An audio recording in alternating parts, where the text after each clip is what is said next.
slowly. Is there such thing as a slow explosion? It feels like any thought you have should dissipate on account of it lacking legitimacy to certain ears. It feels like you don't belong here is embedded in your twang and engraved in the sway of your hips, riddled upon your non-blush black cheeks. It is fused in cigarette smoke you never fathomed to consume, and your lips repulse. It is in boys you never thought you would sleep with. It is in sacrificing self-worth for temporary validation. It is in believing one can diminish your self-worth. Is there a such thing as a slow explosion? It is grazing over black excellence and applauding white mediocrity, accepting black excellence as mediocrity and white mediocrity as excellence. Is there a such thing as a slow explosion? It is the consumption of your body by others, in a desperate attempt to gather pieces of them, even if it's the excretion resulting from them eating you whole. It is the consumption of your body by others, in a desperate attempt to gather pieces of them, even if it's the excretion resulting from them eating you whole. It is the obliterated memory of your identity, the criticism of the only people who still spoke your language, because abandoning my people felt like my profession here, because sharing stories got too depressing here, because I thought I had learned a new language. It is the Gatsby-like obsession, the alienation seed whose fruit I feed on. I can't seem to uphold it because they have lost their fascination. You have all lost your fascination, your allure to me. It isn't digging a hole for yourself, jumping in and making no escape plan. It is hidden in grins at the beginning and ends of monologues intended to be conversations. Your unawareness of the spaces you fill, it is always a solo performance. Woes falling on deaf ears due to a lack of understanding, it is in the smile. The recognition he gives to every white girl. And the disregard he doesn't give to you because you're not worth thinking about ignoring. It is in the lack of rhythm you try so desperately to sync up with. It is the suppression of your identity. It is in verbally transforming your valid thoughts and questions into spoken mistakes. It is the self-hatred you feel. Carelessly packaged in thin lips and constellation like freckles, in slim, shapeless bodies you hold on to, it isn't settling. It is the endurance of non-stimulating conversation for a well-anticipated night of false intimacy. It is in pretending not to care what your hair looks like the morning after. It is the inhale of you sucking in your belly because the last woman he slept with flaunted bones instead of skin. It is your skin being so effortlessly acquainted with fat, it is the worry. It is the inhale of breath. It feels like breath is escaping you slowly. Is there such thing as a slow explosion? It feels like he is delicately choking you when he looks at you. Like you're asking him to finish the job already. He still shimmers like rose petals drenched in gold. Maybe because he stole your shine, girl. Maybe because he stole your shine. He is whoever you allow him to be, the suppression of your identity.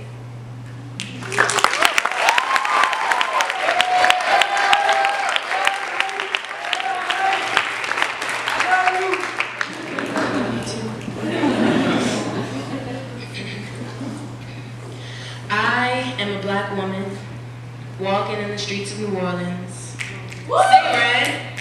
What's up, half-blood, yellow bone, light skin? They would always holler. One of my high school friends once told me, if this were slave times, your lucky ass would be a house slave while I'm out in the field. Shit, you might not even be a slave at all because you the master's child. I am. A light-skinned girl in a dark-skinned family raised by a brown mom. Only thing I had of the master was his DNA and stories my mom told me. Some master, he was in prison most of my life. I met my white family for the first time at 17, met my dad at 18. I've never felt so out of place. It was weird, awkward, A part of my identity I never thought about, let alone claimed as mine. Am I really related to them? They are rich, I am lower middle. They acted superior, I felt inferior because now I was a dark-skinned girl in the white family. My dad and grandparents are cool, chill, but the others looked at me. Is that really his child? It shouldn't have been that hard to believe. I have a half-brother just as dark as me. Black children intrude in the master's territory. Black children they unfortunately have to call family. I am a black woman whose childhood friend was always jealous. She had a dark skin complexion, which wasn't her fault. She always said I was the lucky one. I was tall and light-skinned. She was short and dark-skinned. I got dealt the better hand. Or at least that was what society told us. I grew out of that ignorance. But I didn't fully understand my privilege. I am a black woman. And my first incident with blatant racism was at 17 when I was a freshman at Bard College. Got randomly called a fucking black cunt by a white man driving by. That was eye-opening. I've dealt with microaggressions before, but that was so unnecessary and pointless. Coming to Bard was the first time I really analyzed my race and what it means. I remember when I was in elementary school, slept over by my white friend's house. For dinner, we had homemade fried chicken with mac and cheese and grape soda. We've never had this before, my friend said. What a coincidence. The black girl sleeps over and they crack out the fried chicken and grape soda. Fast forward to high school. Are you Hispanic? What are you? I'm black. Black? Why you so light? You mixed with some? White. Girl, you're not black. I'm not? I have to be, because when my white cousin made a joke about black people at Thanksgiving, he was told, not now, be respectful. Not now. So when is it appropriate to joke about black people when I'm not in the room? Couldn't ask that because I do not know them. I am not comfortable with them. My family, my white family, because my two families are separate. The blacks don't mix with the whites and vice versa. I am the only link between the Negroes and the masters, and me is the oppressed and the oppressor. I am a black woman with privilege. A privilege I didn't want to accept when I was younger. I just wanted to be black, but the color of my skin showed a different story. The color of my skin always got my black card revoked, and I never had a white card. I am a black woman learning the depth of my privilege, and I know it doesn't go that deep because I might be part master, but that Negro blood runs strong. My biggest fear is a species so scary that no historian, biologist, or anthropologist has yet to document it in its entirety. Ladies, gentlemen, and my non-binary folks, I am speaking about the species Caucasoidus womanus, better known as the white woman. Now the reason you Beckys, Susans, and Kellyanns of the world scare the shit out of me is because historically speaking, of all the things that have been so detrimental to the health of black men, Caucasoidus womanus has been so overlooked that we forget just how damn dangerous some of y'all are.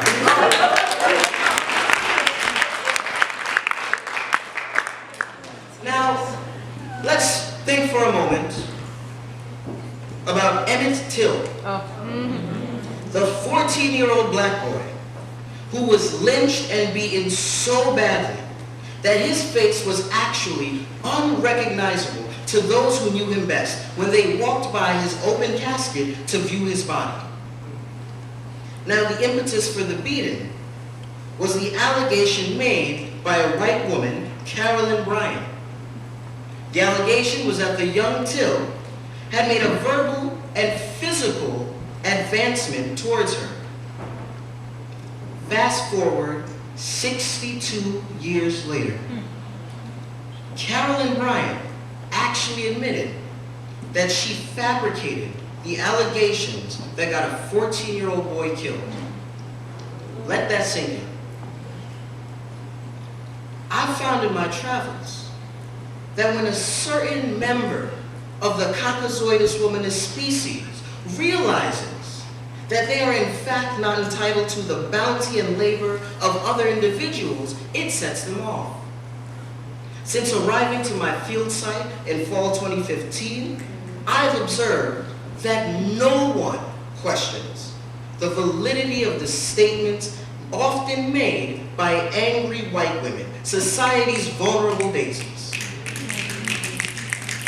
However, if history has taught me anything, it is that as a black man, one of the most dangerous things I could do is what I'm doing right now.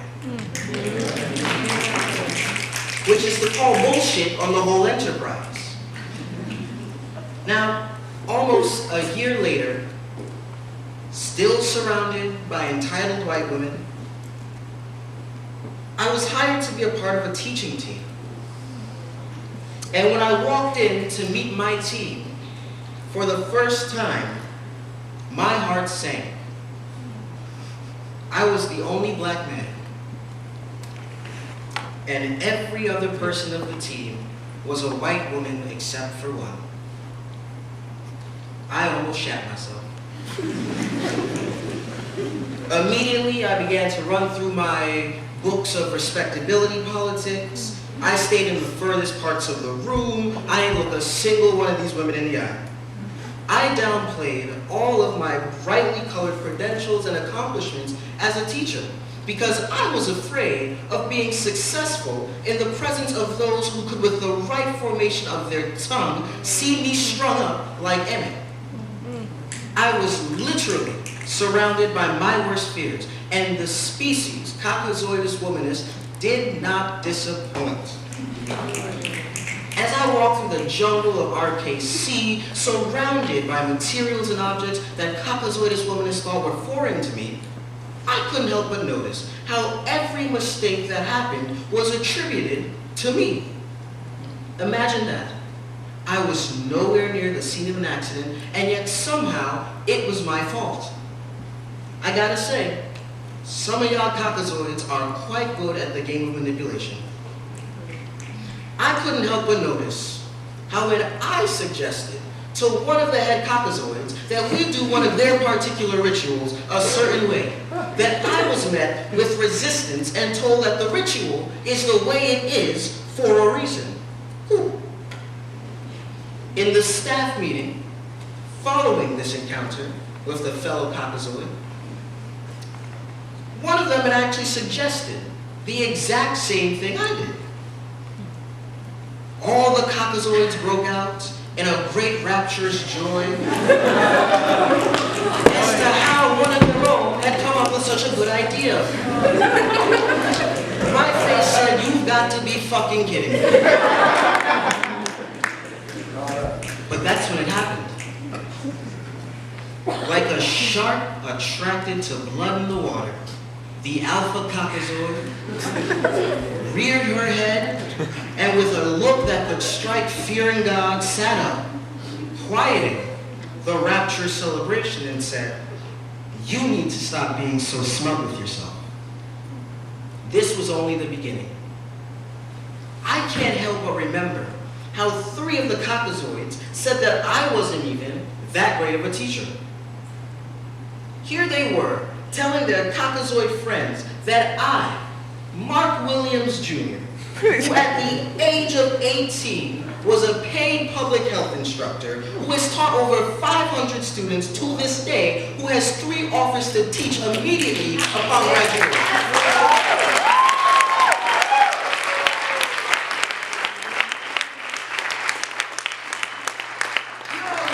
Told that I wasn't even that great of a teacher. Black Jesus.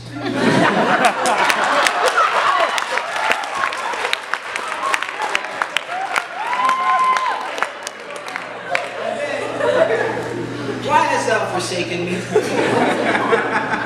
Hear my prayer. Because I got 54 receipts that say I am anything less than a stellar teacher than these the caucasoids under me.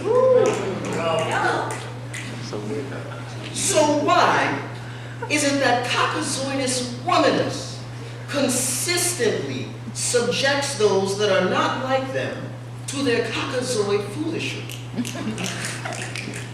They tried to come for my character and my ability, and part of me actually brought into it. For the rest of my time at the field site, I felt like the Negro boy that couldn't teach despite all of his accomplishments that said otherwise. I was told to get the groceries for the Alpha Caucasoid. One of the more belligerent ones had actually referred to me as kid multiple times and even told me to shoot. Actually, one time I almost lost my position for being too over-charismatic. Who the fuck is too over-charismatic? This is caucasoid bullshit. So, I end here with some questions. Why do some of y'all caucasoids think that the world owes y'all anything, when historically speaking, y'all have acted and continue to act like an invasive species? Y'all have participated in the destruction of people, ideas, and places, both far and wide, for generations. And while you like to think that you're above race, or because you're a woman, or because you go to some cozy little white haven in the middle of nowhere and wear your wonderfully ironic clothing and smoke your organic American spirit, like your ancestors, I have news for you. You are just like your ancestors.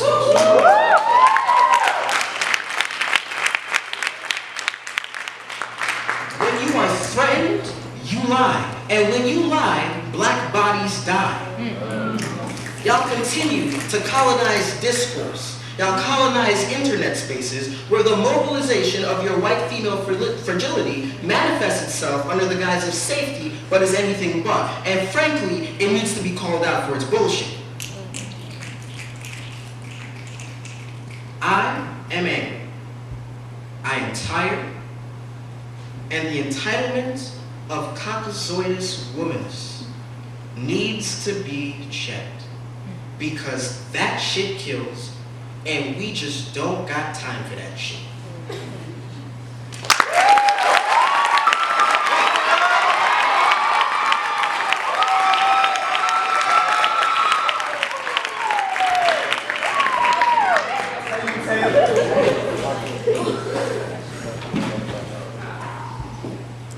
If I couldn't define it as something, then obviously it was nothing.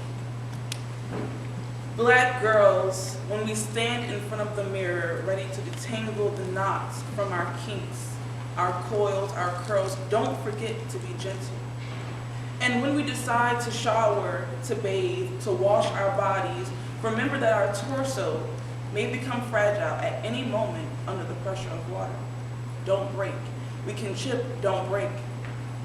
When we forget to eat because our heavy yet lifeless heart makes our body heavy and lifeless, thus making our hand and leg heavy and lifeless, thus making it difficult to walk to get food, to make food, don't forget to nourish our spirits. If nourishment is a hum, a prayer, a touch, a tear, a walk, or perhaps a scream, make sure God can hear you, even when you believe no one else can. If we need a day off, Black girls, let us not peel ourselves from our bed.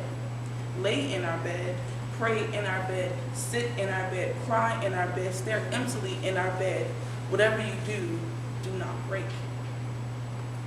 I have felt a strange need lately to defend it and its invisibly pervasive existence in us. It has become a need to shed light on what many of us growing up in a traditionally Black household will label being weak, not praying enough, straying away from God, and or going through. Perhaps my inspiration has stemmed from my need to cry out in the middle of the night, or my blank stares into the darkness hovering above me, or my 4 a.m. calls to my mother asking her to pray for me, hoping that it will save me from the empty smiles or laughs that intruded on my everyday. But don't get it confused. This was only 2 months ago. I can confidently affirm everyone's belief in me that I got it all together, but that's only when I am not trying to figure out how I can get it all together. That's only when I'm trying to care about figuring out how I can get it all together. Black woman commits suicide because she has this gray cloud looming over her head, raining droplets, reminders of sexual assault, unrequited love, neglect, pressure, and she, like me, wanted it all to go away. But no one asked her, "Hey girl, my dear girl, are you okay?" And if they did, they never stayed long enough to let her process that question, think over her answer, process her doubt, and relive that reality. So she said yes, relieving everyone of the obligation to poke more, to ask more, to care more. And while she kept replying yes, she chipped and she broke another 3 times, and then she and her problems were gone. The day before Thanksgiving, my mother worked a 19-hour shift. She came home at 4 a.m. in the morning and cooked a Thanksgiving meal for me, my sister, and herself. And as I watched her cook and listened to her gospel tunes, I couldn't help but think about her height, her weight, her complexion, and how I wanted to erase it all from her so that she could be free to crawl in the corner and cry if she wanted to, and yell if she needed to. Or did you not know? Black women don't have time to be tired. Black women don't have time to be weary or stressed, because we have to work to show ourselves approved, right? We have to get up and go make it happen. Black women have to rise and work all the while teaching our daughters that adversity, racism, and sexism still exist. But you gotta ignore it. And so we try with all our might to ignore it, but you gotta ignore it. Mama, I tried, but it keeps on knocking me back down again, that straight old adversity. But girl, you got this. Just 20 more laps. Then after that, just another 40 more. Throw that ugly, stupid, hideous thing off of me, I want to shriek, but the thought only gets past the tip of my tongue. Swallow back down. The cause of my stomach aches. Be done with it. We can't all be Coretta Scott, because last I heard, Coretta Scott couldn't be Coretta Scott. And what do you think about Miss Michelle? Black girls, when you are in the center of the floor, dancing, letting your sundress rise and fall, as you twist and turn around, letting that smile find itself on your face, don't break. And when you are just about done with his foolishness, ready to pack and go, but you have no place to go, don't forget to pack slowly. And when you look in the mirror, bare-bodied, idly glimpsing at your darkened behind, your bloodied lips, bruised cheek, be gentle with yourself. Promise me that you won't tell someone that 30 seconds before I turned on Tina Turner's cover of Let's Stay Together, I was debating if I wanted to rock myself to sleep or cry myself to sleep, or that yes, I stare at the back of my eyelids and count the seconds before I'm awakened by my own fears of something sharing my bed. You might find it noteworthy that I find myself in bed, lights off, blinds shut tightly at 6:30 p.m., but I find it devastating and cringeworthy, as it is not because I am tired or exhausted or because I have nothing left to do, but because hiding under my sheets, the fan ablaze, is the closest thing I have to feeling somewhat alive. My mother suggested that I stop being depressed, that I fix my hair, take a shower, change my clothes, and stop moping around. You don't have to be that way, you know. This was yesterday. And you're probably shaking right now because you thought of me yesterday, and the thought of me passed quickly between the slices of your mind because you knew, or thought you knew, I was all right. A shower was my mother's prescription. 20 minutes was her dosage. You just need to be clean, that's all. I wanted to run, but my legs were diagnosed still. If you rub all of that filth off of you, all of that emptiness, and put a clean t-shirt on, you tend to feel just that. Clean, but never better. If you must, I feel more scared, more frightened, because I have to confront the mirror and how that shower couldn't fix me and how that lack of real feeling is there. The dirt is gone, but I am still here. I mean, do you really talk about it? The big albatross in the room, because she is big. She lives here on my shoulder. And ever so often I feed her. You feed her. Be strong, girl. Child. Don't give up, girl. Child. You're a strong black woman. Child. You're just acting out, so stop it. Child. All those mood changes, Child. you know better than to act like that. Child. Snap out of it. Child. You'll be fine. Child. Don't you know you gotta Child. work 10 times Child. harder Child. to just be? Child. That's good. Girl, get up. And dust yourself off so you can make dinner for your husband, help your kids with their work while the game is on. Nobody asks you about your day or your well-being or whether or not you feel like just leaving and walking out with the clothes and like not coming back. Child. But I am drowning. And I'm using someone else's air because I don't have my own. I don't own my own. And I wanted to use yours. But I see you using yours, so I guess I was inspired by my feeling of lying in bed, disoriented, half asleep, pretending to understand that it was the garbage my mother told me to throw out and not myself. I guess I wanted to say that black girls who are strong because strength is the only thing we got.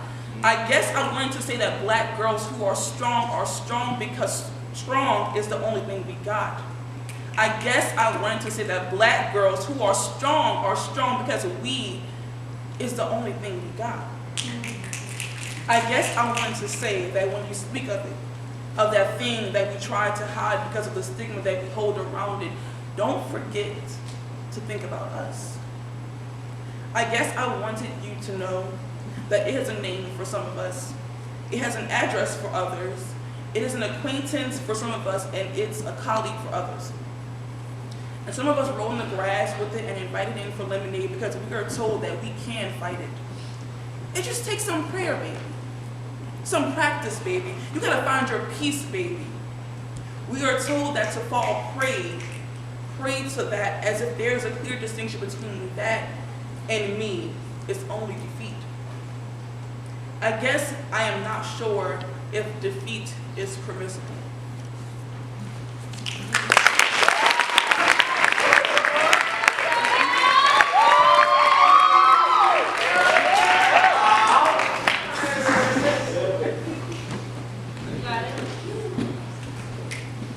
Welcome to my discourse. Life has taught me that when the going gets tough, it gets tougher. For those who know me know my infatuation with love. Love distracts me from the pain I feel from living the life I live. I called God and I told him to give me my mental health back. I demanded freedom from the shackles that caged my mental freedom. My mama always told me how fucked up her life was and is. Hearing every burning detail never failed to feel like invisible bullets that are impossible to remove. But it never slipped my mind the duties I had to my mama. Everything I do is for her future happiness. Besides, I never felt the obligation I had to myself outweighed her struggle and her need to confide in me. And being a black man, I understood that my experience was a lot more pleasant than hers. Because black men, when we think we have a ton on our back, our sisters are easily carrying triple that. July 23rd, 2014. 2 days after I turned 17 years old. I remember the car ride to the hospital. My mama and brother were in the car. They were acting normal on the way there. And I know it was a sacrificial way to protect me, even though they were in immense pain. When they finally told me my dad is dead, I smiled. I smiled because my body has an emotional reflex. Smiling and laughter are the only thing I know how to do when it came to distracting myself from pain.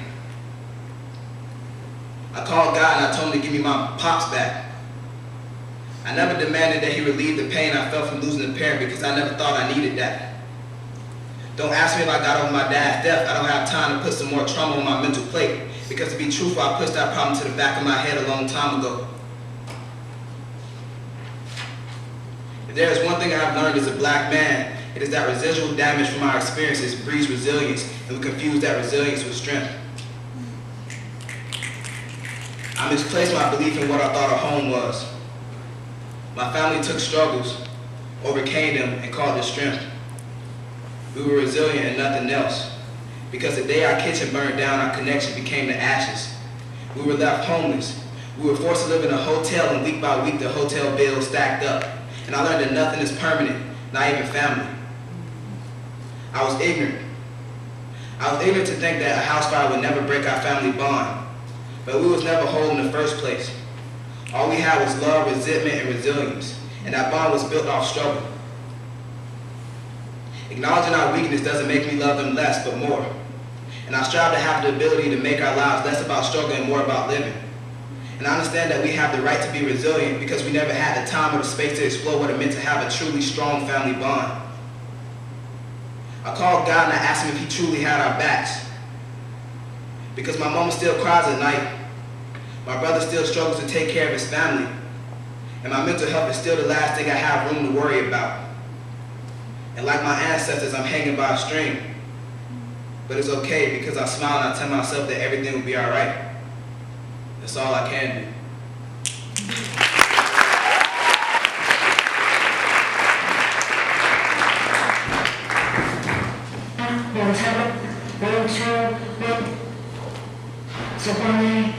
Those are my names. Those are my preferred everything. My mom didn't know that this country wouldn't want me. Baba didn't know I would have been just as good in Sudan. I experienced pain vicariously through their stories as they experienced success vicariously through me. Kitty, I know you thought you were helping me. You didn't know I was fragile. Black is not allowed to cry. Get a day. I have so many tears. I have so many questions that you think can only be answered by a college degree. Immigrant, that's what they denounced you to. You can't possibly know how to help your kids. That is what they conditioned you to think. White is right, white is might, white is educated. Get a boy. What kinds of Bricty they corner? I am Bricty, I am light, I am a vessel, I am hope. You are air talent, you are not black. Childhood. You are not American, you are African. High school. But where do you think the world came from? Just as my mom carried me on her back, this country forced the black to carry him on her back. My classrooms are not open for discussion. I am not safe. My capabilities are predetermined once they see winter and think winter. You must be from a ghetto. Atlanta? Oh, she's probably inner city. Scholarship? I feel guilty if they learn I have 3. Don't tell me you can't see the social stipulations and connotations to being on scholarship. I am proud that mommy and daddy don't have to write checks for me. Can you not hold your own worth, carry your own weight? I would pray and pray, then pray again. Maybe God's phone is busy. Or maybe, like everything in my life, he wants me to figure it out. So I can say that I'm still Bricty, I'm still strong, still I rise. I love culture. I have an unquenchable thirst to learn, to grow. But books are not the only way to learn. The stories Baba told me have taught me more than I have ever learned in any classroom. Amalia, you are a soldier, you are a technician, you are a student, you are robbed. You are better than any man with 2 eyes. You are my first nipples. Megisti, Queen, if only this country understood the meaning behind your name and the strength behind your eyes. What it must be like to have a daughter replace her native tongue with one you were never able to master. How about your daughter's daughter? Is she going to have a knack for languages too? Or is she going to lose her air talent pass because she can't speak Tigrinya like you? She's spellless.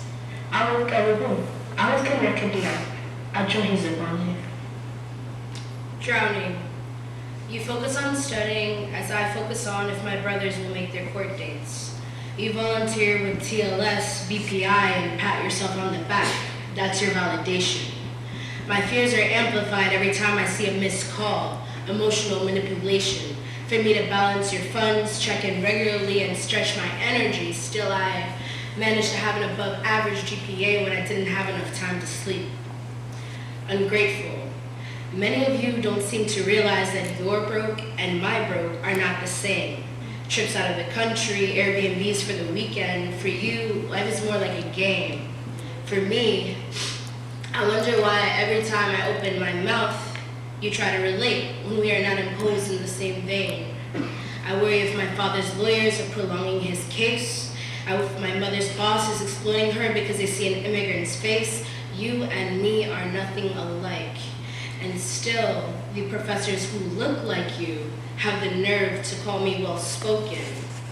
Well, I best be grateful that your kind accepts me and regards me as their token. Resilience. My people fought a 30 years war only to be trafficked while fleeing a regime that was supposed to protect them. Yet you cry over Trump when my life is the same before or after. My parents crossed an ocean for me to come here. Your parents wrote a check for you to come here. Black and brown bodies, you are resilience in your presence, in your skin. And these white bodies, acting as though you're colorblind, is the same as sin. A sin because you harbor the idea that you deserve more than an immigrant, more than my parents, more than me. But I've got a US passport, which is enough for me to see the same luxuries you feel entitled to, the same resources I question if I have the right to access. You see, access is a tricky thing because, like I said before, you and I are not the same. You asked me how we can solve it, how we can fix it. I did not break it. You can thank your people for that. I work to fix what my people don't have access to. The Eritrean girl whose name you still try to break. Winta, Wintana, Winti, Wintu, Shukure, Zegwale.